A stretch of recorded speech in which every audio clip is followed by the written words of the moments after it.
Have you ever been laughed at for following your dreams? I turned my sister's mockery into the sweetest revenge when my cute little hobby exploded into $1 million business. Now I own the venue where she begged to host her wedding, and her reaction? Priceless. If you love stories about unexpected success and sweet redemption, hit that subscribe button and smash the like. New chapters drop every week, and trust me, you won't want to miss what happens next in this real-life success story.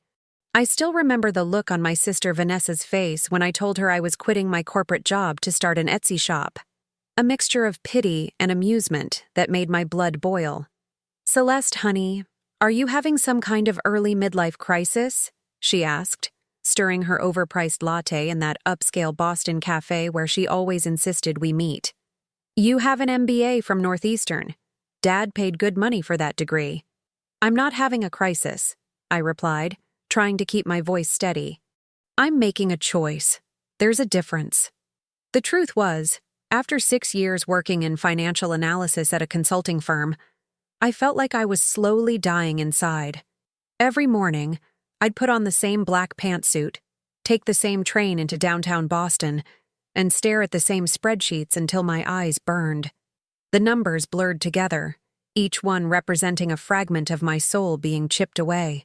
My tiny apartment had become my sanctuary, where I'd spend evenings crafting intricate wooden jewelry boxes.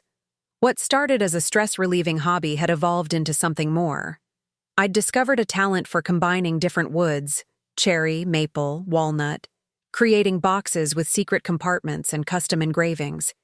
Each piece told a story, and creating them gave me a sense of purpose I'd never felt in my corporate cubicle.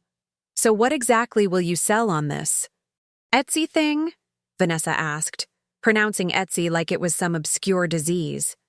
"Handcrafted wooden jewelry boxes, and some other wooden home decor items," I said, pulling out my phone to show her photos. "Look, I've already made these." She glanced at the screen with minimal interest. "That's cute. But how much could you possibly make selling little boxes? $800 a month? $1,000 if you're lucky."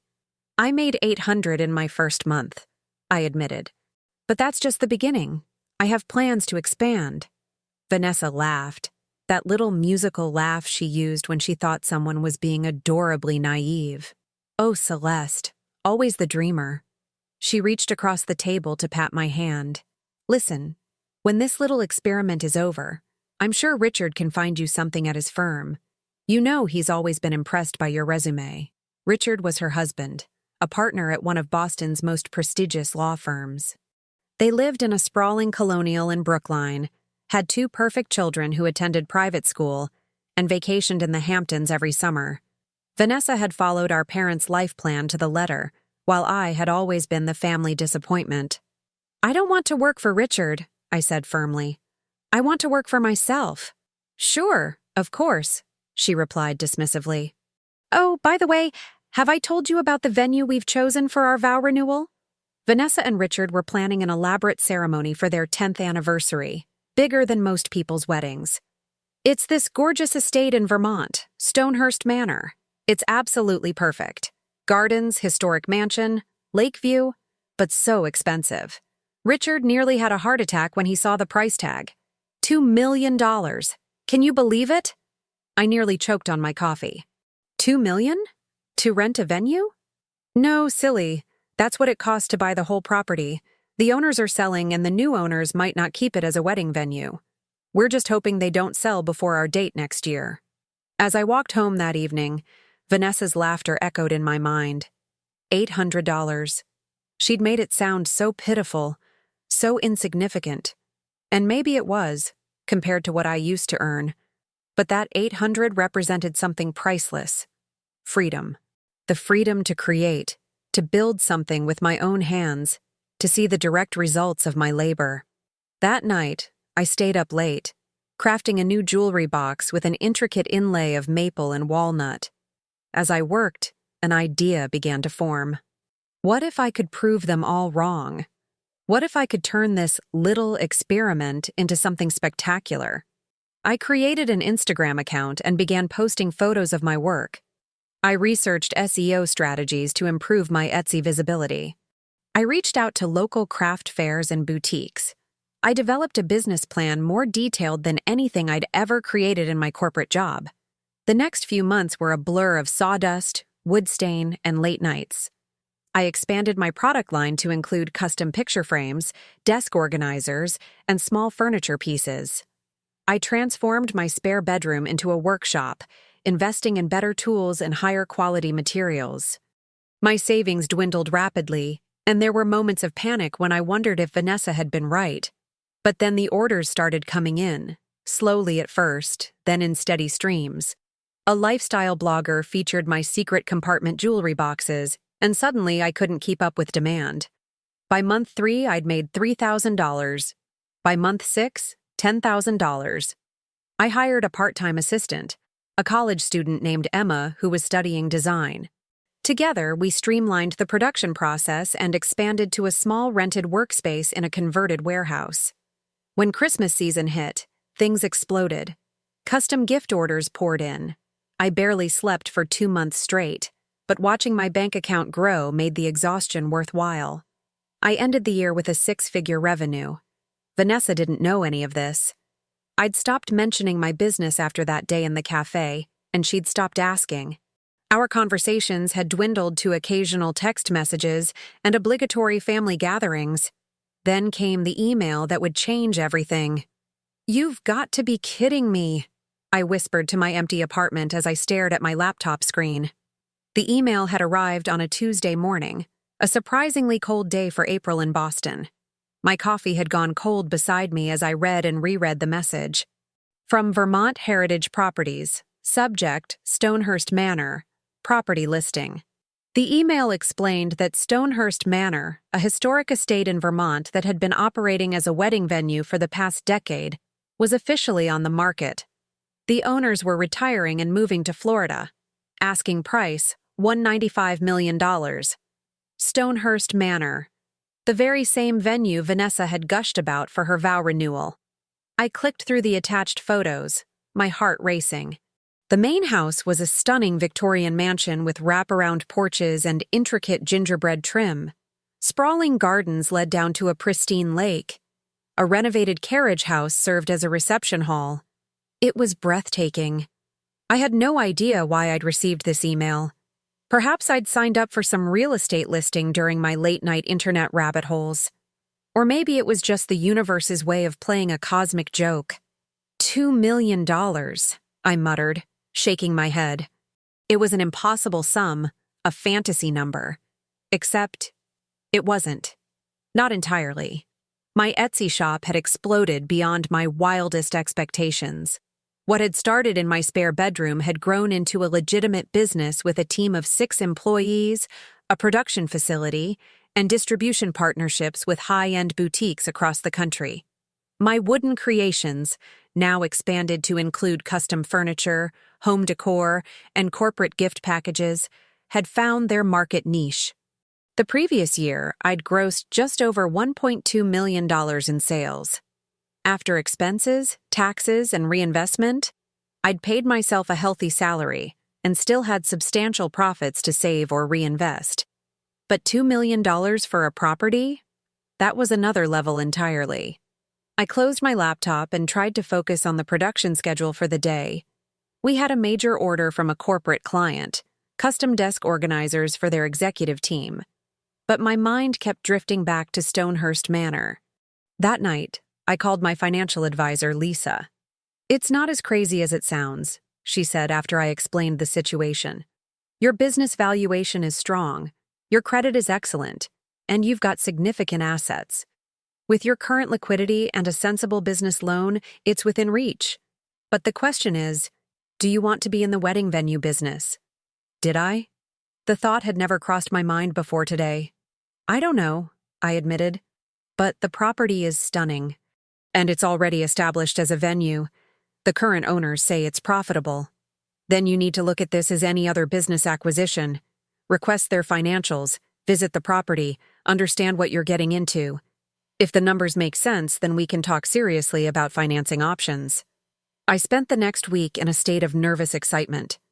I requested the property's financial statements, researched the wedding venue industry in Vermont, and cleared my schedule for a site visit that weekend. The drive from Boston to southern Vermont took just under 3 hours. As I wound through the Green Mountains, spring was just beginning to touch the landscape. The trees were budding with pale green, and patches of wildflowers dotted the roadside. When I turned onto the long, tree-lined drive of Stonehurst Manor, my breath caught. It was even more beautiful in person.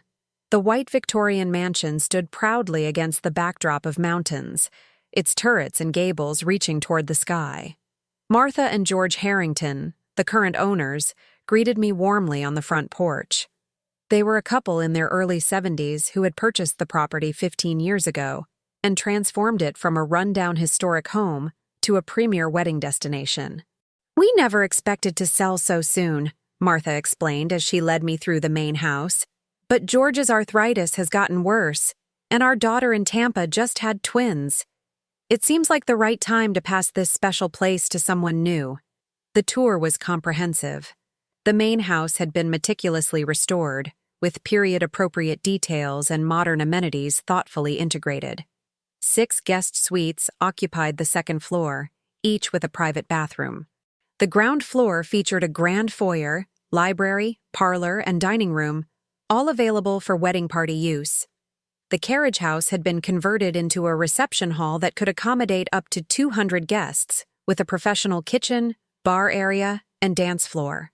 The grounds included formal gardens, an apple orchard, and access to the lake, with a charming dock and boathouse.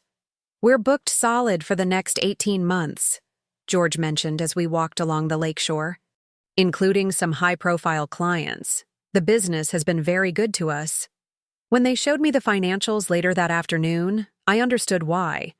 The venue commanded premium prices, especially during the summer and fall wedding seasons. The property also generated income from corporate retreats, family reunions, and as a boutique bed and breakfast during slower periods. After 4 hours, I had fallen in love with Stonehurst Manor. I could see the potential, not just as a wedding venue, but as a showcase for my wooden creations. Custom furniture for the guest rooms, handcrafted decor throughout the property, bespoke gift items in a small on-site shop. "I'd like to make an offer," I heard myself say. Martha and George exchanged surprised glances. "That's wonderful," Martha said cautiously. "But perhaps you should take some time to think it over. It's a significant investment." "I've been looking for the right opportunity to expand my business," I explained. "This feels right. If you're comfortable, I'd like to bring my financial advisor up next weekend to review everything in detail. If it all checks out, I'm prepared to move forward quickly." As I drove back to Boston that evening, my mind raced with possibilities. Was I being impulsive? Perhaps. But my instincts had guided me well so far. I'd walked away from a secure corporate career based on nothing but a feeling and a few handcrafted boxes. That leap of faith had paid off beyond my wildest dreams. Why not take another? The next 6 weeks passed in a whirlwind of paperwork, negotiations, and planning.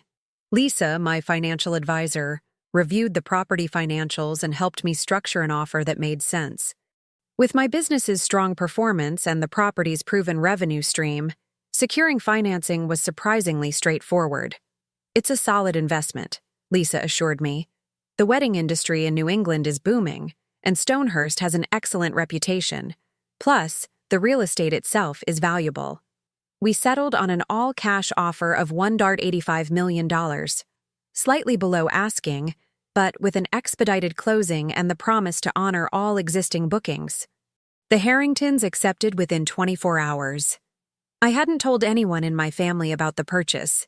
Not my parents, who still occasionally sent me job listings for corporate positions, and certainly not Vanessa, who continued to send updates about her vow renewal plans, oblivious to the fact that I was about to become the owner of her dream venue. The closing was scheduled for a Thursday in late May. 2 days before, I received a text from Vanessa. "Emergency! Stonehurst Manor might be changing ownership. Coordinator says not to worry, but I'm freaking out. Can we meet for coffee tomorrow? Need my sister right now." I took a deep breath and replied, "Sure. Same place, 10 a.m.? The next morning, I arrived at our usual cafe 15 minutes early, my stomach in knots. I ordered my standard black coffee and found a quiet table in the corner. Vanessa arrived at 10:15, looking immaculate as always in a cream-colored pantsuit and pearls, but with telltale worry lines around her eyes. "Sorry I'm late," she said, dropping into the chair across from me. "I was on the phone with Richard. He thinks we should look at backup venues, but it's impossible to find anything comparable on such short notice. Everything good is booked years in advance." "What exactly did they tell you about Stonehurst?"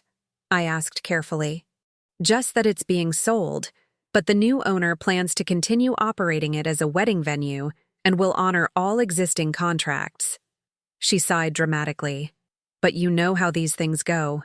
New owners always make changes. What if they renovate and it loses all its charm? What if they raise the prices? Our date is 11 months away, plenty of time for everything to go wrong." I took a sip of coffee, gathering my courage. What if the new owner promised to keep everything exactly as you want it? What if they guaranteed that your event would be perfect? Vanessa gave me a strange look. That would be great, obviously. But why would they make special promises to me? It's not like I know them personally. I placed my hands flat on the table, steadying myself. "Actually, you do." "What are you talking about?" "I'm buying Stonehurst Manor. The closing is tomorrow." Vanessa's face went through a series of expressions so quickly I could barely track them. Confusion, disbelief, shock, and finally, something that looked almost like anger. "That's not funny, Celeste." "I'm not joking. I'm purchasing Stonehurst Manor for $1.85 million cash. The business has been doing well." She stared at me, speechless for perhaps the first time in her life. "Your Etsy shop? The little wooden boxes?" she finally managed. "It's not just an Etsy shop anymore," I explained. "It's a full-scale operation with employees, a production facility, and distribution partnerships. We did over $1 million in sales last year." Vanessa's mouth opened and closed like a fish out of water. "But how? When? Why didn't you tell me? After our conversation last year, it didn't seem like you were interested in hearing about my little experiment," I said, trying to keep any trace of bitterness from my voice. "And then it just never came up. But Stonehurst? That's insane. Why would you buy a wedding venue in Vermont?" I shrugged. "It's a good business opportunity. The wedding industry is booming, and the property is stunning. Plus, I can showcase my woodworking throughout the estate." "So this has nothing to do with me? With my vow renewal?" Her eyes narrowed suspiciously. "I didn't even know you'd booked it until after I'd made the offer," I said truthfully. "It was just a coincidence. A strange one, I admit, but just chance." She sat back in her chair, studying me as if seeing me for the first time. "All this time, while I thought you were struggling with your little hobby, you were building an empire?" "Not an empire," I corrected her. "Just a successful business. Successful enough to buy a $2 million property in cash," she said flatly. I nodded, uncomfortable with her intense scrutiny. Suddenly, Vanessa burst into tears. Not delicate, ladylike tears, but full-on sobbing that drew concerned glances from nearby tables. "Vanessa." I reached across to touch her arm. "What's wrong?" "I've been so awful to you," she choked out between sobs. "So condescending. So sure that I knew better. And all this time." "It's okay," I said awkwardly. "Really, it's fine." She shook her head vehemently. "It's not fine. I've been terrible. When you quit your job, I told everyone you were having a breakdown. I've been pitying you for over a year, thinking you were barely scraping by. I even had Richard look into getting you on our health insurance as a dependent." I couldn't help it. I laughed. The image was too absurd. "Well, I appreciate the thought, I guess." Vanessa wiped her eyes, smearing her mascara. "I just can't believe it. My little sister, the business mogul." "Hardly a mogul," I said. "But I'm doing okay." She reached across the table and gripped my hand tightly. "I'm proud of you, Celeste. Really, truly proud. And I'm sorry for not believing in you." Something tight in my chest loosened at her words. How long had I been waiting to hear them? Too long, probably. Thank you, I said simply. That means a lot. So, she said, composing herself and attempting a watery smile. Does this mean I get a family discount on the venue? The transition to venue owner went more smoothly than I could have anticipated. Martha and George Harrington stayed on for a month to show me the ropes, introducing me to their staff and walking me through their booking and event management systems. They'd built a solid team, including an events coordinator, groundskeeper, housekeeping staff, and a roster of trusted vendors. The secret to success in this business is relationships, Martha advised me on her last day. With your staff, with your vendors, and especially with your clients. These are the most important days of people's lives. They're entrusting them to you. I took her words to heart. While continuing to oversee my woodworking business remotely, I immersed myself in learning every aspect of Stonehurst Manor. I stayed in a different guest suite each week, getting a feel for the property from a visitor's perspective. I shadowed the events coordinator through consultations and weddings. I even helped the groundskeeper plant a new rose garden. Gradually, I began integrating my own touches into the property. Custom headboards for the guest suites, handcrafted dining tables for the reception hall, a wooden sign at the entrance, carved with the Stonehurst name and the year it was built. Vanessa visited frequently, ostensibly to check on the preparations for her vow renewal, but I suspected she was still trying to reconcile the new reality of our relationship. I still can't believe you own this place, she said one afternoon as we sat on the veranda overlooking the lake. It's so grand. Sometimes I can't believe it either, I admitted. I wake up and think I've dreamed the whole thing. Mom and Dad are still in shock. Dad keeps telling his golf buddies that his daughter owns that fancy wedding place in Vermont, though he conveniently leaves out the part where he tried to talk you out of starting your business. I smiled. Our parents had come around eventually, especially after seeing the property. Mom had even asked if I could make her a custom jewelry box, like the ones you sell on the internet. Have you thought about what's next? Vanessa asked. Another location? A chain of wedding venues? I'm focused on making this place the best it can be, I said, though I am considering adding a small gallery and shop to showcase local artisans, not just my own work. Always the creative one, she said fondly. You know, I envied that about you growing up. You always saw possibilities where the rest of us just saw what was. Her admission surprised me. You envied me? But you were always the one who had it all figured out. The perfect grades, the perfect career path, the perfect life. Vanessa laughed. Perfect on paper, maybe, but safe, predictable. She gestured toward the sprawling property. I never would have taken a risk like this. Never would have believed in myself enough to try. We sat in companionable silence for a while, watching the sunlight dance across the water. I've been thinking, Vanessa said eventually, for the vow renewal. Instead of the traditional white roses everywhere, what if we used some of those wooden centerpieces you designed, the ones with the built-in vases and candle holders? They're actually really beautiful. Really? I couldn't hide my surprise. You want my work as part of your big day? Of course I do, she said, as if it were obvious. You're my sister, and apparently you have excellent taste. She bumped my shoulder playfully. Who knew? 3 months later, Vanessa and Richard renewed their vows in a ceremony more genuine and heartfelt than their original wedding. The reception was held in the carriage house, transformed with hanging greenery, soft lighting, and yes, my wooden centerpieces on every table. During the reception, Vanessa clinked her glass and stood to make a toast. She thanked everyone for coming, thanked Richard for 10 wonderful years, and then, to my surprise, turned to me.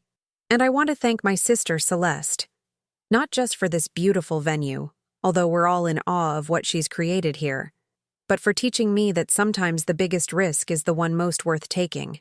She raised her glass. To Celeste, who followed her passion and found success on her own terms. You inspire me more than you know. As applause filled the room, I felt a sense of completion. Not because I'd proven Vanessa wrong or shown up my family, but because in following my own path, I'd found something I never expected. Not just success, but self-respect. And somewhere along the way, I'd earned my sister's respect too. Later that evening, as the celebration wound down, I stood on the dock, watching moonlight ripple across the lake. The air was crisp with early autumn, and in the distance the mountains were just beginning to show hints of gold and crimson. Vanessa joined me, slipping her arm through mine. "Happy?" I asked. "Incredibly," she replied. "You?" I looked back at Stonehurst Manor, windows glowing warmly against the night sky. Inside were people I loved, celebrating love itself. And all around us was this place that had somehow become mine, a dream I hadn't even known to dream. "Yes," I said simply. "I am. Sometimes the best revenge isn't revenge at all. It's living well, on your own terms. And sometimes, if you're lucky, the people who once doubted you the most become the ones who celebrate your success the loudest." I squeezed my sister's arm, grateful for both the journey and the destination, for the small beginnings and the unexpected endings, for $800 Etsy shops and $2 million manors, but mostly for second chances, at dreams, at success, and at sisterhood.